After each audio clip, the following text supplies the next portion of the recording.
School অফিসের টিফিনেই হোক কিংবা সকালের ব্রেকফাস্ট বা রাত্রের ডিনারে প্রতিদিন নতুন কি বানাবেন সেটা নিয়ে তো সবারই অনেক চিন্তা। তাই কোনো রকম মাখা বা বেলার ঝামেলা ছাড়াই এইভাবেই একবার নরম তুলতুলে ডিম পরোটা রেসিপি বাড়িতে বানিয়েই দেখতে পারেন। এটা আমি সোশ্যাল মিডিয়াতে এতটাই দেখেছি যে আজকে না বানিয়ে পারলাম না। নমস্কার বন্ধুরা, আমি প্রমিতা, আপনাদের অনেক অনেক স্বাগত জানাই আমার চ্যানেল প্রমিতা রাতে। তাহলে চলো আজকে বানাই মোস্ট ভাইরাল ডিম পরোটার রেসিপি। প্রথমে একটা মিক্সিং বোলের মধ্যে এক বাটি ময়দা নিলাম, এবার অল্প একটু লবণ দিলাম, তারপর অল্প অল্প জল দিয়ে একটা পাতলা ব্যাটার রেডি করে নিতে হবে। ব্যাটারটা খুব বেশি মোটা বা ঘন করে বানানো যাবে না, একটু পাতলা করেই ব্যাটারটা রেডি করতে হবে। তাহলেই ডিম পরোটাগুলো অনেক বেশি নরম তুলতুলে হবে আর পাতলাও হবে, খেতেও ভালো লাগবে। আমি এখানে ময়দা দিয়ে ডিম পরোটা বানানোর রেসিপি দেখাচ্ছি, তবে আপনারা চাইলে ময়দার পরিবর্তে আটা দিয়েও একই রেসিপি বাড়িতে বানিয়ে দেখতে পারেন।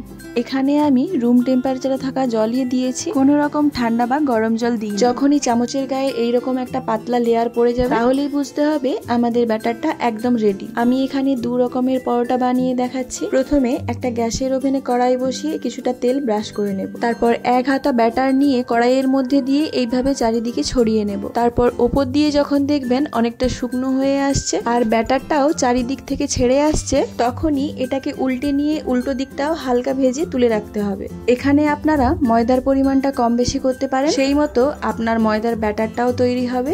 আর এই ময়দার ব্যাটারের উপর নির্ভর করবে আপনার পরোটা ঠিক কতগুলো হবে। এইভাবেই সমস্ত ব্যাটারটা দিয়েই একটা একটা করে পাতলা পরোটা বানিয়ে নেব। অল্প সময়ের মধ্যেই এইরকম অনেকগুলো পাতলা পরোটা বানিয়ে নিতে পারবেন। এইবার আমি আপনাদের দেখাই পরোটাগুলো ঠিক কেমন হয়েছে। দেখতেই পাচ্ছেন পরোটাগুলো কতটা পাতলা আর নরম হয়েছে। পরোটাগুলো সাইডে রেখে একটা বড় পাত্র নিয়ে নিলাম, এর মধ্যে নিয়ে নিচ্ছি দুটো ডিম, তারপর দিয়ে দিলাম অল্প একটু পেঁয়াজ কুচি, স্বাদ মতো নুন, ছোট কুচি করে রাখা টমেটো, কিছুটা পরিমাণে ধনেপাতা কুচি আর অল্প একটু কাঁচা লঙ্কা কুচি। তারপর এই সবগুলোকে খুব ভালো করে ফেটিয়ে নেব। তারপর আবার গ্যাসের ওভেনে কড়াই বসিয়ে তাতে কিছুটা তেল ব্রাশ করে নেব। এবার ওই ডিমের গোলাটার মধ্যে একটা পরোটা দিয়ে খুব ভালো মতো এপিট ওপিট লাগিয়ে নেব। তারপর খুব সাবধানে কড়াইয়ের গরম তেলের মধ্যে এটাকে ভেজে নেব।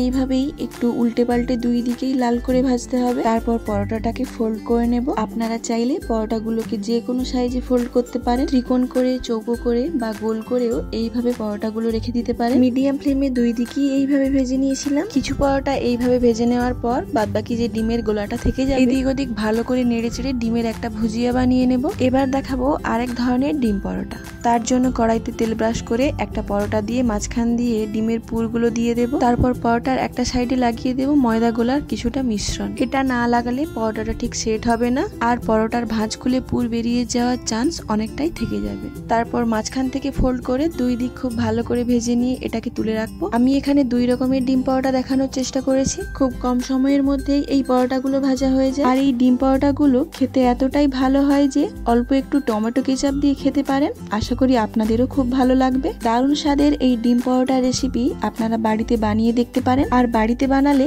কমেন্ট বক্সে জানাতে একেবারেই ভুলবেন না খেয়ে আপনাদের কেমন লাগলো। আশা করি আপনাদের ভালো লাগবে আর খুব কম সময়ের মধ্যেই রেডি হয়ে যাবে। আর সত্যি এটা ভীষণই ভালো লাগে, একবার বানালে এটা বারবার বানাবে এটুকু আমার গ্যারান্টি। ভিডিওটা ভালো লাগলে লাইক, কমেন্ট, শেয়ার, সাবস্ক্রাইব করতে ভুলবেন না। আর ফেসবুক, ইনস্টাগ্রাম থেকে দেখে থাকলে পেজটি ফলো করে পাশে থাকার অনুরোধ রইল। আজকের ভিডিওটা এই পর্যন্তই, দেখা হচ্ছে পরবর্তী কোনো নতুন ভিডিও নিয়ে। ধন্যবাদ।